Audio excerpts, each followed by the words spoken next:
नमस्कार बच्चों, आज हम class 12th chemistry part first का चैप्टर 1 सॉलिड स्टेट लेंगे। इसके 3 भागों में अब तक हम पढ़ चुके हैं properties of solid, types of solid, crystal lattice और unit cell, types of unit cell के पैरामीटर्स, उसके बाद number of atoms per unit cell, packing in 1 dimension, 2 dimension, 3 dimension, voids के बारे में। उसके बाद हमने एफिशिएंसी ऑफ पैकिंग और क्रिस्टल डिफेक्ट पढ़े। आज की क्लास में हम पढ़ेंगे इलेक्ट्रिक और magnetic effects of the solid. विद्युतीय गुण। ठोस के विद्युत चालकता में अद्भुत विविधता पाई जाती है। विद्युत चालकता की यह विविधता 27 कोटियों में फैला होता है, जिसका परिमाणों का परास 10⁻⁻20 ओम इनवर्स मीटर इनवर्स से लेकर 10⁷ ओम इनवर्स मीटर इनवर्स तक होता है। इस चालकता की विविधता में गुण के आधार पर ठोस को 3 भागों में वर्गीकृत किया जा सकता है। ये 3 भाग होते हैं कंडक्टर्स, इंसुलेटर और सेमीकंडक्टर्स। पहला देखते हैं चालक, कंडक्टर्स। वैसे ठोस जिनकी चालकता का परास 10⁻⁴ से 10⁷ ओम इनवर्स मीटर इनवर्स के मध्य हो, वे चालक कहलाते हैं। धातुओं की चालकता उच्चतम होती है और ये 10⁷ ओम इनवर्स मीटर इनवर्स है। विद्युत रोधी इंसुलेटर्स। जो ठोस जिनकी चालकता 10⁻⁻20 ओम इनवर्स मीटर इनवर्स से लेकर 10⁻⁻10 ओम इनवर्स मीटर इनवर्स के परास के मध्य होती है, वे इंसुलेटर्स कहलाते हैं। अर्धचालक। ठोस जिनकी चालकता 10⁻⁻6 ओम इनवर्स मीटर इनवर्स से लेके 10⁻⁻4 ओम इनवर्स मीटर इनवर्स के परास के मध्य होती है, वे सेमीकंडक्टर्स कहलाते हैं। धातुओं में विद्युत चालन। Conduction of electricity in metals.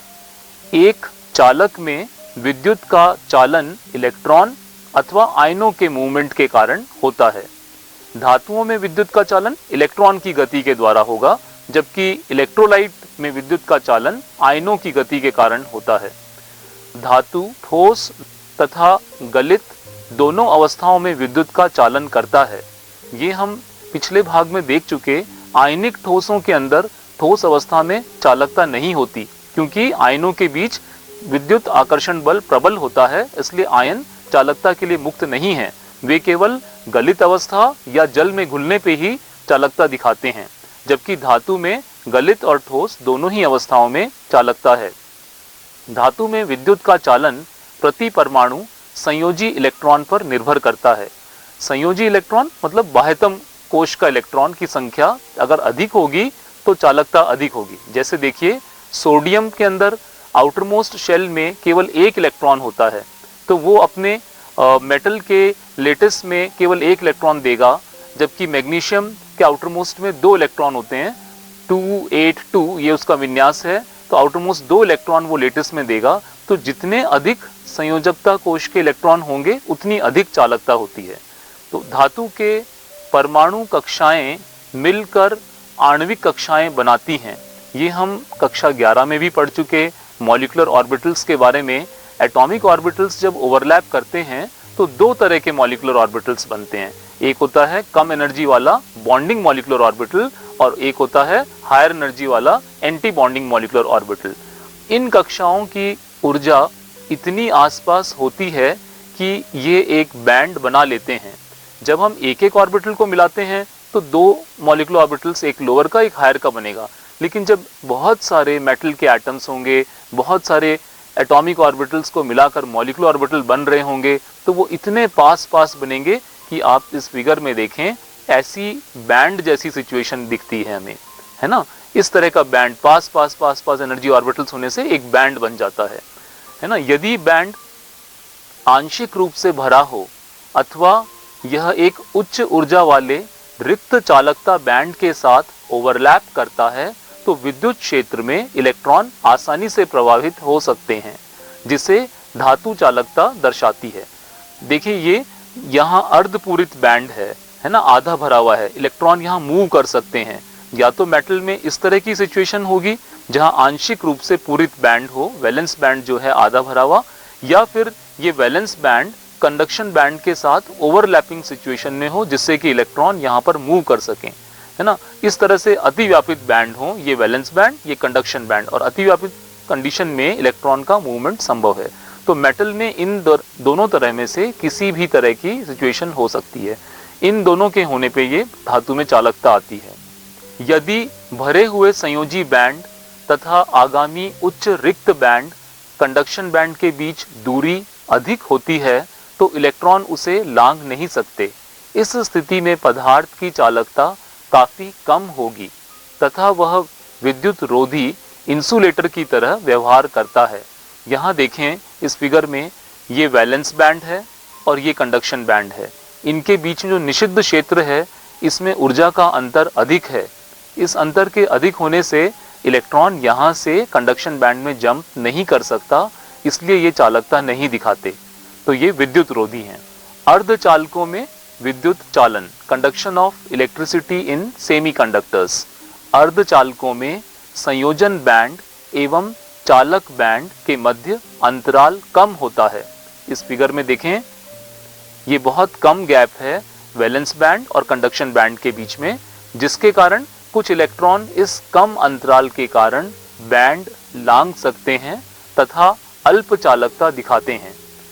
इस तरह से सेमीकंडक्टर्स में कम होती है चालकता, इलेक्ट्रॉन यहाँ से यहाँ जंप कर सकते हैं। ताप बढ़ाने के साथ अर्धचालकों में विद्युत चालकता बढ़ जाती है। जब हम तापमान बढ़ाते हैं ना, तो इलेक्ट्रॉन अधिक संख्या में चालक बैंड में जा सकते हैं। वैलेंस बैंड से कंडक्शन बैंड में इलेक्ट्रॉन जंप कर पाएंगे अगर हम टेम्परेचर बढ़ाते हैं तो। सिलिकॉन तथा जर्मेनियम जैसे पदार्थ इस प्रकार का व्यवहार दिखलाते हैं तथा इन्हें आंतर अर्धचालक इंट्रिंसिक सेमीकंडक्टर्स कहते हैं। सिलिकॉन तथा जर्मेनियम जैसे आंतर अर्धचालकों की विद्युत चालकता व्यवहारिक उपयोग के लिए बहुत ही कम होती है। इनकी चालकता कम है, हमारे लिए ये कम उपयोगी होते हैं। यदि हम इनकी थोड़ी चालकता बढ़ा दें तो ये आज क्रांति कर सकते हैं। बहुत सारी जगहों पे अर्धचालकों का उपयोग होता है। अतः इन अंतरचालकों की विद्युत चालकता बढ़ाने के लिए इनमें उचित अशुद्धि मिलाई जाती है। अशुद्धि के मिलाने को अपमिश्रण कहते हैं, डोपिंग।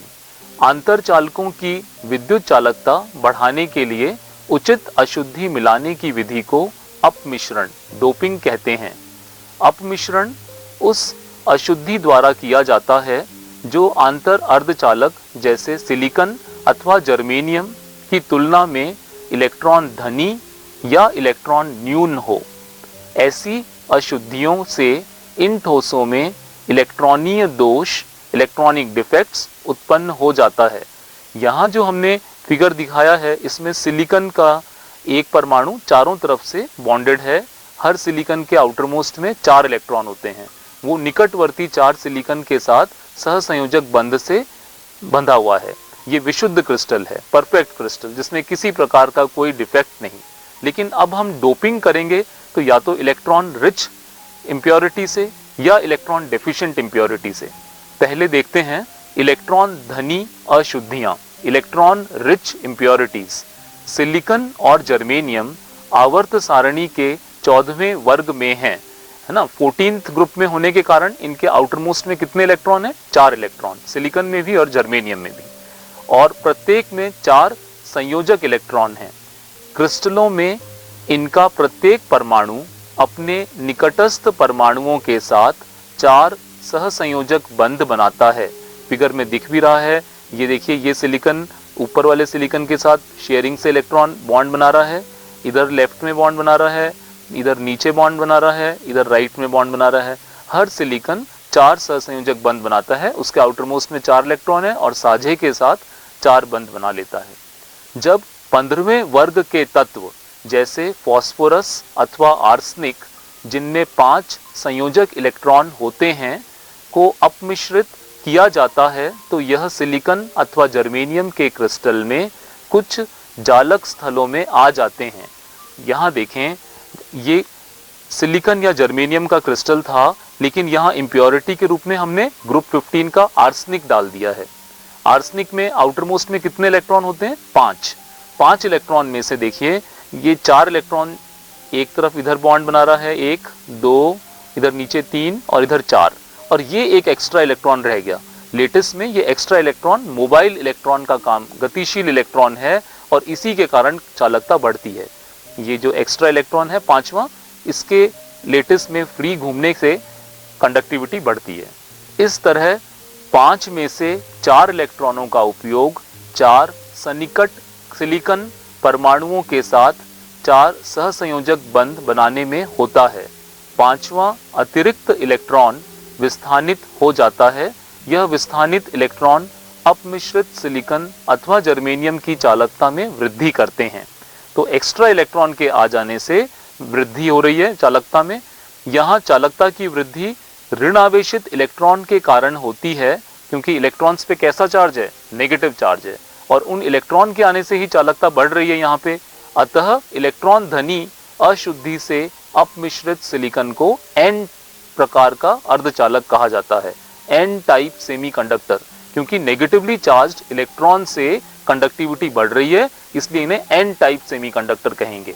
दूसरा देखते हैं, जहां इलेक्ट्रॉन न्यून अशुद्धियां, इलेक्ट्रॉन डेफिशिएंट इंप्योरिटीज हम ऐड करें, सिलिकॉन तथा जर्मेनियम जो कि आवर्त सारणी के 14वें वर्ग में हैं, को वर्ग 13 के तत्वों यथा बोरॉन, एल्यूमिनियम अथवा गैलियम, जिनमें संयोजक इलेक्ट्रॉन की संख्या 3 है, के साथ अपमिश्रित किया जा सकता है।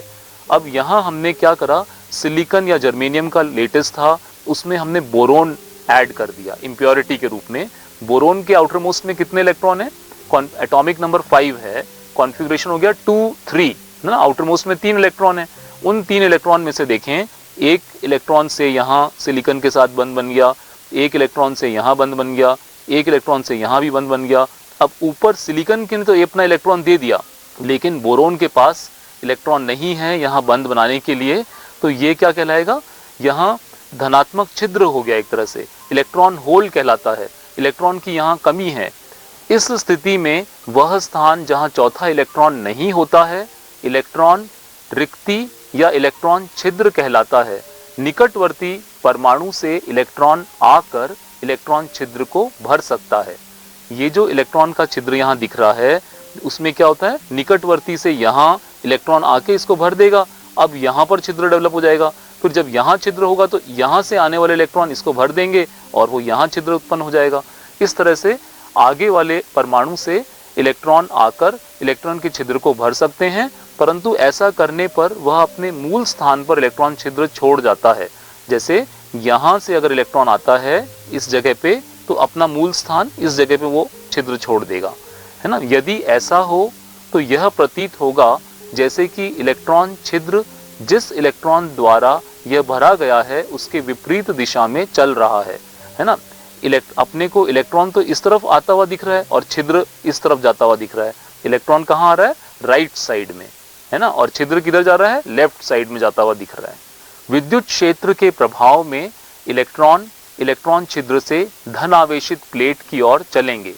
ये देखिए, जैसे ये लेटिस है, मान लीजिए मैंने यहाँ एक धनावेशित प्लेट लगा दी, है ना, तो इलेक्ट्रॉन का मूवमेंट इस तरफ चलेगा। जो भी इलेक्ट्रॉन है वो इधर आते जाएंगे धनावेशित प्लेट की तरफ, क्योंकि इलेक्ट्रॉन्स नेगेटिवली चार्ज्ड है, वो धनावेशित प्लेट की तरफ जाएंगे।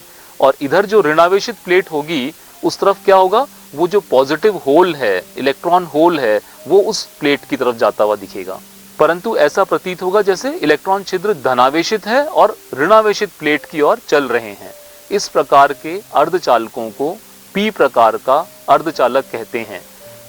क्यों कहा पी प्रकार का? क्योंकि ऐसा अपीयर होता है कि पॉजिटिव होल ट्रेवल कर रहा है नेगेटिव प्लेट की तरफ, इसलिए, और यहाँ इलेक्ट्रॉन की कमी है, इसलिए पी टाइप ऑफ सेमीकंडक्टर कहते हैं। एन प्रकार और पी प्रकार के अर्धचालकों के अनुप्रयोग कहाँ काम आते हैं? ये एन प्रकार और पी प्रकार के अर्धचालकों को विभिन्न क्रम में संयोजित कर इलेक्ट्रॉनिक वस्तुएं बनाने में उपयोग किया जाता है। जैसे डायोड में एन प्रकार और पी प्रकार के अर्धचालकों का एक कॉम्बिनेशन है, जिसका उपयोग रेक्टिफायर परिशोधक के रूप में किया जाता है। ये एसी को डीसी में कन्वर्ट करेगा। ट्रांजिस्टर भी इसी तरह N प्रकार और P प्रकार के अर्धचालकों के विभिन्न संयोजन से तैयार किया जाता है। इस तरह से इसमें दो लेयर N टाइप सेमीकंडक्टर की है और बीच में सैंडविच के रूप में P टाइप सेमीकंडक्टर लगाया जाता है। या तो NPN ट्रांजिस्टर होते हैं या PNP, जहां N को एज सैंडविच काम में लिया है और आगे पीछे PP लगाए हैं। ट्रांजिस्टरों को रेडियो अथवा श्राव्य संकेतों के पहचान प्रवर्धन में उपयोग किया जाता है।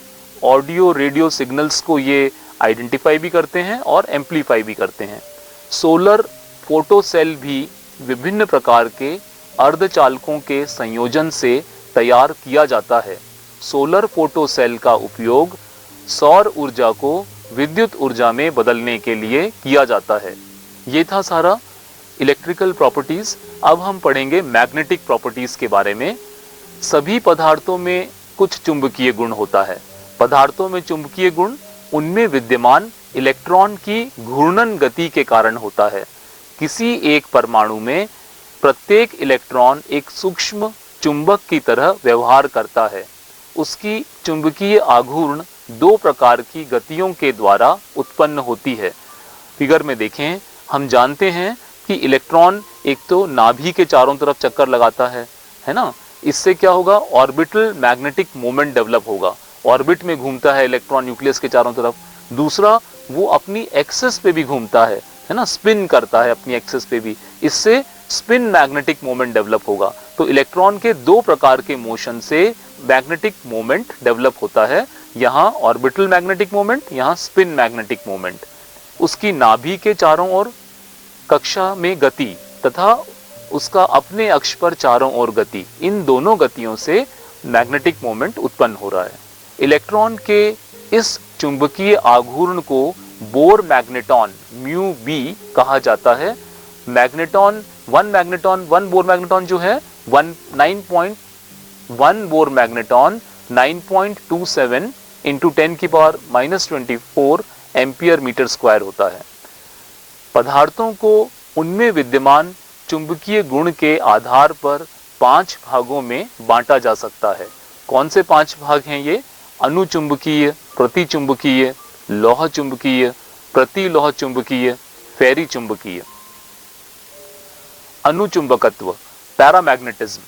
अनुचुंबकीय पदार्थ चुंबकीय क्षेत्र में दुर्बल रूप से आकर्षित होते हैं। ये चुंबकीय क्षेत्र की दिशा में चुंबकित हो जाते हैं तथा चुंबकीय क्षेत्र की अनुपस्थिति में अपना चुंबकत्व खो देते हैं। एक अथवा अधिक अनपेयर्ड इलेक्ट्रॉन की उपस्थिति ही अनुचुंबकत्व का कारण है। ये अनपेयर्ड इलेक्ट्रॉन चुंबकीय क्षेत्र की ओर आकर्षित होते हैं। जिन भी एटम, आयन, मॉलिक्यूल जिनमें अनपेयर्ड इलेक्ट्रॉन प्रेजेंट होगा वो सब पैरामैग्नेटिज्म शो करेंगे। जैसे देखिए ऑक्सीजन एग्जाम्पल में, ऑक्सीजन जो है पैरामैग्नेटिज्म दिखाता है। इसके मॉलिक्यूलर ऑर्बिटल में 2 अनपेयर्ड इलेक्ट्रॉन बचे रहते हैं। इसी तरह से कॉपर 2+, कॉपर का विन्यास क्या होता है? आउटरमोस्ट कॉन्फ़िगरेशन है 3d10 4s1 है ना। +2 स्टेट में इसमें 3d9 होगा तो इसमें एक अनपेयर्ड इलेक्ट्रॉन बचेगा, तो कॉपर 2+ भी पैरामैग्नेटिज्म शो करेगा। इसी तरह से आयरन 3+, क्रोमियम 3+ अनुचुंबकत्व दर्शाने वाले पदार्थ हैं। प्रतिचुंबकत्व, डायमैग्नेटिज्म। प्रतिचुंबकीय पदार्थ चुंबकीय क्षेत्र से दुर्बल रूप से विकर्षित हो जाते हैं। ऐसे पदार्थ चुंबकीय क्षेत्र के विपरीत दिशा में दुर्बल रूप से चुंबकित होते हैं। प्रतिचुंबकत्व उन पदार्थों द्वारा दर्शाया जाता है जिनमें कोई भी इलेक्ट्रॉन सिंगल अथवा बिना जोड़े का नहीं हो, यानी कि इलेक्ट्रॉन यहाँ पेयर्ड होंगे। इलेक्ट्रॉन का युगलित होना उनके चुंबकीय आघूर्ण को आपस में निरस्त कर देता है और ये चुंबकीय गुण नहीं दर्शाते। तो जिनमें पेयर्ड इलेक्ट्रॉन होंगे वो डायमैग्नेटिक होंगे, जिनमें अनपेयर्ड इलेक्ट्रॉन होंगे वो पैरामैग्नेटिक होंगे। तो यहाँ डायमैग्नेटिक के उदाहरण क्या हैं? H2O, NaCl, बेंजीन, ये सब डायमैग्नेटिज्म शो करेंगे। लौह चुंबकत्व, फेरोमैग्नेटिज्म। कुछ पदार्थ जैसे लोहा, कोबाल्ट, निकल, गैडोलीनियम, क्रोमियम डाइऑक्साइड बहुत प्रबलता से चुंबकीय क्षेत्र की ओर आकर्षित होते हैं। ऐसे पदार्थ को लौह चुंबकीय पदार्थ कहा जाता है। प्रबल आकर्षण के अतिरिक्त ये स्थायी रूप से चुंबकित किए जा सकते हैं। जैसे हमने देखा पैरामैग्नेटिक सब्सटेंस तो क्या होता है, जैसे ही हम मैग्नेटिज्म हटाएंगे उसका चुंबकीय गुण चला जाएगा, लेकिन फेरोमैग्नेटिक सब्सटेंस में अगर एक बार मैग्नेटाइज किया फिर चुंबक हटा भी दें तो ये सब्सटेंस परमानेंटली मैग्नेटाइज हो जाते हैं। ठोस अवस्था में लौह चुंबकीय पदार्थों के धातु आयन छोटे खंडों में एक साथ समूहित हो जाते हैं, इन्हें डोमेन कहा जाता है। फेरोमैग्नेटिक पदार्थ के अंदर छोटे छोटे क्षेत्रों को डोमेन कहा, और जब चुंबक नहीं होता ना तो ये डोमेन रैंडमली ओरिएंटेड होते हैं। इस प्रकार प्रत्येक डोमेन एक छोटे चुंबक की तरह व्यवहार करता है। लौह चुंबकीय पदार्थ के अचुंबकीय टुकड़े में डोमेन अनियमित रूप से अभिविन्यासित होते हैं और उनका चुंबकीय आघूर्ण निरस्त हो जाता है। पदार्थ को चुंबकीय क्षेत्र में रखने पर सभी डोमेन चुंबकीय क्षेत्र की दिशा में अभिविन्यासित हो जाते हैं और प्रबल चुंबकीय प्रभाव उत्पन्न होता है। यहाँ हम फिगर में देख रहे हैं सारे डोमेन एक ही दिशा में चुंबकीय क्षेत्र की तरफ आ गए हैं और प्रबल चुंबकीय प्रभाव उत्पन्न हो रहा है। और लौह चुंबकीय पदार्थों में अगर हम मैग्नेट को हटा भी लेते हैं तो भी चुंबकीय प्रभाव रहेगा। चुंबकीय क्षेत्र हटा लेने पर भी डोमेन का क्रम बना रहता है और लौह चुंबकीय पदार्थ स्थायी चुंबक बन जाते हैं। चौथा देखें, प्रति लौह चुंबकत्व एंटी फेरोमैग्नेटिज्म। प्रति लौह चुंबकत्व प्रदर्शित करने वाले पदार्थ जैसे मैंगनीज ऑक्साइड में डोमेन संरचना लौह चुंबकीय पदार्थ के सदृश होती है, परंतु उनके डोमेन एक दूसरे के विपरीत अभिविन्यासित होते हैं तथा एक दूसरे के चुंबकीय आघूर्ण को निरस्त कर देते हैं। यहाँ देख रहे हैं आप, ये डोमेन अपोजिटली ओरिएंटेड हैं, एक ऊपर है एक नीचे, और एक दूसरे के प्रभाव को नष्ट कर देते हैं। फेरी चुंबकत्व फेरी मैग्नेटिज्म। जब पदार्थ में डोमेन की चुंबकीय आघूर्णों का संरेखन समानांतर एवं प्रति समानांतर दिशाओं में असमान होता है तब पदार्थ में फेरी चुंबकत्व देखा जाता है। यहाँ देखिए, इसमें डोमेन ऊपर भी हैं नीचे भी हैं, लेकिन बराबर संख्या में नहीं है। जैसे देखिए, दो डोमेन ऊपर दिख रहे हैं तो एक नीचे आ रहा है ना, यहाँ फिर दो ऊपर हैं एक नीचे हैं, तो इनका समान संख्या नहीं है ऊपर और नीचे का, इसलिए असमान होने पर ये फेरी चुंबकत्व दिखाते हैं। ऐसे लौह चुंबकत्व की तुलना में चुंबकीय क्षेत्र द्वारा दुर्बल रूप से आकर्षित होते हैं, जैसे मैग्नेटाइट Fe3O4 तथा फेराइट, मैग्नीशियम फेराइट और जिंक फेराइट आदि इसके उदाहरण हैं। ये पदार्थ भी गर्म करने पर फेरी चुंबकत्व खो देते हैं और अनुचुंबकीय बन जाते हैं। गर्म करने से इनका फेरोमैग्नेटिज्म खत्म होकर पैरामैग्नेटिज्म आ जाता है। बच्चों, आज के भाग में हमने इलेक्ट्रिक प्रॉपर्टीज और मैग्नेटिक प्रॉपर्टीज के बारे में पढ़ा।